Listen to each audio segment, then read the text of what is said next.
Welcome to the American Small Business League podcast. I am Bruce DeTorres with Lloyd Chapman, founder and president of the American Small Business League. How are you today, Lloyd? I'm good. This is going to be a great conversation. Some foundational stories, experiences that you went through. All right. So I've been suing the government for close to 40 years, I think like 39 years, something like that. And I've won over 110 legal battles. And most of my lawsuits involve the Pentagon. So when you sue the government to expose fraud and corruption, like I've done for, like I said, almost 40 years, they don't like it. They don't like it. And they want you to stop. A lot of times they'll fabricate a federal case against you. That's a really common thing. They try to ruin your life, right? So I've had a lot of things happen to me. I almost don't want to. I don't talk about it much because it's so outrageous that people. It seems like it can't be true. Okay, so let's talk about the white van story. Okay, so this was, I don't know, 15 years ago. A lady in the office was complaining that a guy in a white van was parking just off our property on the next property, and she thought he was like a peeping tom, guy, because her desk was up against the glass looking out, and this van was just right across, maybe, I don't know, 30 feet from her, but just across the property. So it kept happening, and she seemed to be very bothered by it. So I said, get the license number and I'll see what I can do. So they got the license plate number, and I had a friend who was a cop who ran it for me, and it came back, it was registered to Federal Express. So I called Federal Express and I said, I think one of your employees is just, screwing off because he parks, just outside of our building. And one of my employees thinks he's like a peeping Tom, guy like watching her. Just want to let you know. I said, it's in a white van. And the woman said, we don't have any unmarked vehicles. All of our vehicles are marked Federal Express. So that's not one of our vehicles. So I was kind of confused. Okay, I hung up. And I kind of forgot about it for a while. And then the white van shows up again. I tell them to get the license plate number again. And I ran it, and it was Federal Express. So right about that time, I had a trip planned to Washington with two of my staffers to meet with members of Congress. And these two boys wanted to go to the Spy Museum. So I go with them to the Spy Museum. And by the way, it's huge. And so, we're going through that. And there was a picture on the wall in front of me, 5 pictures in a row. And it's a FedEx van. I think they were CIA, like SWAT team type guys, pile out of this FedEx van, right? And they're going to go, raid some guy that CIA's after, whatever, like that, right? And it hit me. So I go back to the office. The white van shows up again, and I call Federal Express. I got the same lady, by the way, and I said, that white van is back, but you don't care because it's not yours, right? And I said, I've got a stainless steel Beretta 9mm automatic in my office. And if it shows up tomorrow, I'm going to walk out behind the van, knock out the driver's window with the butt of the pistol, grab him by the hair, drag him through the broken glass, call the police, and like that, right? And I said, but you don't care because it's not your van. It never showed up again. What that was a stingray. And it's a device that they will get close to your house or your building, and they'll download anything on the Wi-Fi. And stingrays have progressed, over the years. It came out in a Black Lives Matter protest that there was this black police van right down the middle of the protest, and someone picked up the transmission, and they were downloading everyone's phone from the stingray in the van. Think about that. They uploaded all the information on everyone's phone that was the Black Lives Matter protest. All your pictures, all your friends, everything that's in your phone, they now have it, right? Then it came out later that they had overflown a Black Lives Matter protest with a Predator drone with a stingray in it. A friend of mine told me a story. He sat next to an Air Force officer on a plane. They're both drinking, whatever. And the guy said, I've got a briefcase that I can walk into a meeting room and download everyone's phone. Yeah, so that white van was a government surveillance van, a stingray, uploading everything off our network. Oh, by the way, here's another part of the story. I'm going to the airport, and I've got a guy driving to the airport. And I start talking to him about this about this white van story. He starts laughing. He had worked for Flying Tigers, which was purchased by Federal Express. And he said that all government surveillance vehicles are registered to Federal Express, right? And it makes sense. So if the CIA is following, some terrorist like an American James Bond guy, his car's not registered to the CIA or the FBI or the NSA, right? Right. He said that FedEx is essentially like part of the government. He said that FedEx has a larger intelligence division than most federal agencies. That it's so interesting. You've encountered these things in your real life experience. I've seen these kind of things in books because I love history. Yeah, And I'm certain I remember accurately that the founder of FedEx is a guy named Fred Smith, and yeah. that he was a member of Skull and Bones at Yale University. Not every member of Skull and Bones goes on to a career in intelligence or helping his friends in intelligence, but it sure sounds likely there, especially if it's a follow on to the Flying Tigers from World War CIA. II. Yeah, well, OSS before CIA. It's deep stuff. A few years later, a guy who was clearly former military. I mean, this guy was buff. He was about 43, something like that. And he was buff. He looked like a Navy SEAL. And he had on a shirt that I recognize as a style from like Vietnam and Taiwan. It's a short sleeve shirt with epaulets. It's clearly, a Southeast Asia style of shirt. So he had one of those on, and he had parked a white, I think it was like a Dodge or Chrysler station wagon. And he paced back and forth between the front bumper and the rear bumper all day long smoking. So this was parked even closer to the door of the American Small Business League, right? And again, I apologize. I'm from Texas. I can't help it, right?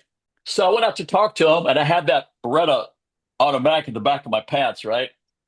And I was acting. I was trying to actually entertain some people that were watching me. Right? I said, "Watch this." So I went out there and I confronted the guy, and I started screaming at him in his face, and I could see my spit hitting his face like that, right? And I'm right in this guy's face, screaming at him like that, right? Here's how he looked. Wow, professional, He looked professional. like he was watching television. Right, He didn't flinch. He did nothing, right? right. That was a hardcore, CIA, NSA, That was a pro. uh, Blackwater guy, right? And I told him I was going to call the police, and he went and parked across the street, right? I've had countless run-ins like that, just countless. For people meeting us and you for the first time, Lloyd, give a nice, succinct summary, if you would, of the work you've done, the results that you had that warranted that kind of interest in you from such high level federal agencies. Yeah. So the wall is covered with stories about me exposing fraud in federal contracting, and it's at the Pentagon. Why U.S. contracts for small businesses go to big companies? Wall Street Journal, 2004. For those who are just listening on audio. Yeah. Yeah. Yeah. So back in 2001, I exposed the fact that Fortune 500 firms were getting the majority of contracts meant for small businesses. Here's something that people don't know. Someone listens to this saying, well, why do I give a shit about that? The Small Business Act is the largest economic stimulus program ever passed by Congress for the American people. It's designed to create jobs and channel federal spending to the middle class, okay? The largest economic stimulus program in history for the middle class. So that law today says 23% of all federal contracts should go to small businesses. All the data that I've gotten from 40 years of suing the government indicates they spend somewhere north of $1.5 trillion a year. They claim to be spending like a third of that, right? Well, two But thirds of it, more or less. Yeah. yeah, if they complied with the law, that would channel over $300 billion a year, every year, into the middle class. So to put that in perspective, back was that 2008, the Troubled Asset Relief Program, when the economy collapsed, that was supposed to be an economic stimulus program, right? Right. That channeled 1 billion into the middle class and small business, 1 billion. Then Obama gets elected and he adopts the American Reinvestment Recovery Act. That was 2 billion. So compare that to the Small Business Act. they would direct over 300 billion every year, year after year in perpetuity. It just dwarfs anything that's ever been done before. But nobody knows. Nobody Right. knows. It's kind of fun. If you did one of those Jay Leno surveys on the street, no one's ever heard of it. Right. And And, folks and should go to our site, asbl.com, and learn all about it. And then go to don'tcheatwomen.com just to conclude this point and see how to contact your senators, your congressmen, and the White House to right these wrongs, expose the truth, and steer the contract dollars that are supposed to go to our small businesses to our small businesses. Thank you very much. yep. In the last month, I've been traveling a lot in California. I've been in San Francisco and Los Angeles and other cities. And what I'm seeing is massive numbers of stores closing all over the place, right? No matter where you go, you see stores closing. I will call it the implosion of the middle class. Mm-hmm. I've seen enough documentaries, like Robert Reich has made some, but the purchasing power of the middle class in America is just going down like that, right? Right. Right. Every year it goes down, right? And Right. every year the percentage of income tax paid by Fortune 500 firms also goes down. So I think that these 40 years of anti-small business policies, particularly from Republicans. If you're a Republican, I'm sorry, but every Republican president since Reagan has tried to close the Small Business Administration and end all federal programs for small business. That's just a fact. You don't get to have an opinion about that, right? Today's Friday, and doesn't matter if you think it's Tuesday, it's still Friday, right? Right. So the irrefutable, documentable fact is Republican presidents and Republican Congresses have tried to close the Small Business Administration for over 40 years and end all programs for small businesses for one simple reason. The Fortune 500 firms that control our government want every penny the government spends to go to them, right? They want every penny. And that's why they hate the Small Business Act that says 23% goes to small businesses, right? Because Right. they want all that money. I had a reporter one time tell me, if you put your editor to sleep, talking about stories around small businesses. But what people don't realize is America is a small business nation. 99.9% of all U.S. firms are small businesses. Think about that. 99.9. That means only 0.1% are large businesses. And if you were to come here from another planet and watch television, you would think that, that everybody works for Fortune 500 firm. And That's that's right. just the opposite. They're only 1/10 of 1% small, right? The Right. stock market, all the stuff they talk about on CNN and MSNBC. Right. But the truth is, our country's economy is based upon small businesses. And according to the U.S. Census Bureau, small businesses create, what is it, 98% of all net new jobs? 98% of Often, all net new jobs? up until just in the last few weeks, the mainstream would say, over half or up to 66%. You had to dig to find articles that said in 2005, 2006, small businesses created Huh. 98%. Today and yesterday, doing some research on an AI platform, it actually acknowledged small businesses create, it said 79% or 78% or 89% of net new jobs in the last couple of years. So I wanted to tell you that. I was meaning to tell you that because Yeah, it's coming closer to what your experience has yeah. been. The government has juggled the books and deleted data to try to obscure the fact that small businesses create all the jobs. Back when Obama was president, I'd go on national television and talk about the fact that the U.S. Census Bureau says, I think 87% of all U.S. firms have 20 employees or less, 98% have 100 or less, something like that, right? Yep. They took it off the Census Bureau website to try to stop me from showing and proving on national television that Obama was anti-small business, it was hurting the economy. They Right. actually took it off of the U.S. Census Bureau's Wow. website. In 2008, candidate Obama said, I am proud to have the support of the American Small Business League in their grassroots efforts to help protect American small business. Unfortunately, he rejected the advice of his small business advisory group and he didn't recommend a law to prevent big businesses from getting small business contracts. Think how bizarre it is that the government is trying to minimize the importance of small businesses. Well, the government can fairly be accused and proved to be the puppet of the big businesses. And Yeah, like you said earlier, if you listen to CNN, NBC, Fox, you would think that America is a country of big businesses. Well, those media outlets are big businesses or subsidiaries of big businesses. So it's exactly the mindset they don't want us to hear, think, or talk about small businesses, because then you have to ask, how are they doing? How could they do better? And you would learn, my God, we're completely underserved at the federal level. 99.9% of all U.S. firms are small businesses, and the agency to assist them is the SBA, the Small Business Administration. The agency that represents the 1/10 of 1% is the Commerce Department. So the SBA budget is less than $1 billion, Yep. and the Commerce Department, I think, is 10 or 12 billion. Should be the other way around, right?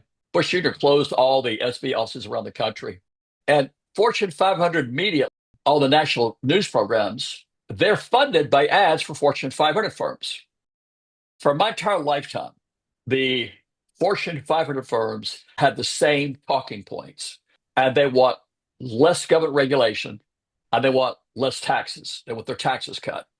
And for as long as I can remember, they said, cut our taxes and we'll create jobs. Well, the truth is that Fortune 500 firms in America today haven't created one net new job since 1980.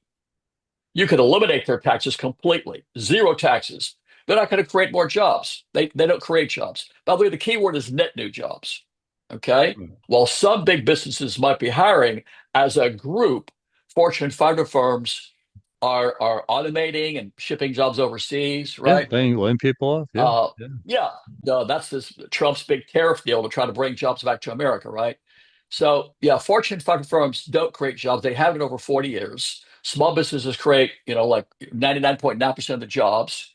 Yeah. And the only agency that helps small business is the SBA. And a Republican president since Reagan has tried to kill it. Think about that. Under the new Trump administration, they're going to cut the budget in half, bring it down to something like $500 million for the But the SBA, SBA, which how would shrink its crazy. staff probably Yeah, by half. And they accused it of mismanagement. It didn't manage yeah, $600 million in loans really well. And in the yeah, same week, they said, we're shrinking the Department of Education. We're going to give the $1.7 trillion student loan portfolio to the SBA. Now, right, wait a minute. Now it has half the budget, half the staff. It can't manage less than $1 billion in loans, but you're going to give it the almost $2 trillion in student loans to manage. I can hear already. Oops, that didn't work. Big mistake. right. Let's push all Yeah, of the SBA's functions into commerce or right, treasury. And Lloyd, like I right, always say, lost in the fog of bureaucracy will be the contracting program that the SBA is supposed to oversee. And here's another point. What's your opinion on this? I say this all the time. The SBA has branded itself as loans. Get a SBA backed loan. You have a small business, you can get a loan at the people think the SBA just does loans and maybe some sales and marketing advice if you're a new business. They don't broadcast federal contracts are available to small businesses. right, 23% of federal contracts are right. supposed to go to small businesses. We're just not supposed to know that. Yeah, they really try to suppress that. A lot of times when Republicans want to close the SBA, they'll criticize the loan program, but you'll never hear anybody mention the contracting program. No, So I no. would say that I would say the contracting program is 95% of what the SBA was established to do. The loan program is a fairly small program. So here's what, by the way, every time we do this, I start thinking about it. It drives me insane to think about this, right? The SBA is the smallest agency in government. Go search on 35 trillion missing at the Pentagon. I'm going to say that again. 35 trillion is unaccounted for at the Pentagon. The Pentagon has never passed an audit. All this stuff with Trump and Doge, they never audited the Pentagon. Most federal spending, over 50%, is done by the Pentagon. So all this baloney about Musk and Doge, they only audited half the government. So I remember Doge was, complaining about something at the SBA. Never mentioned the 35 trillion unaccounted for at the Pentagon. Oh, let's attack the SBA, for some Yeah. minor Yeah. bullshit, right? It's just freaking maddening. They're going to streamline government by cutting the SBA budget. That's absurd. By the way, the day before 9/11, you can look it up. Rumsfeld came out and said, we cannot track 2.3 trillion in acquisitions at the Pentagon. You can find that speech. Okay. It's Donald Rumsfeld's speech, 9/10. In fact, 2001. he called the Pentagon bureaucracy America's number one enemy. not Russia, not China, not North Korea. He said the Pentagon bureaucracy is America's biggest enemy the day before 9/11, right? Before 9/11, it was 2.3 trillion. It's now 35 trillion. Yeah. And there are just countless articles about, the Pentagon cannot account for trillions. So think about the staggering insanity of the Trump administration talking about trying to make the government more efficient by looking at the SBA.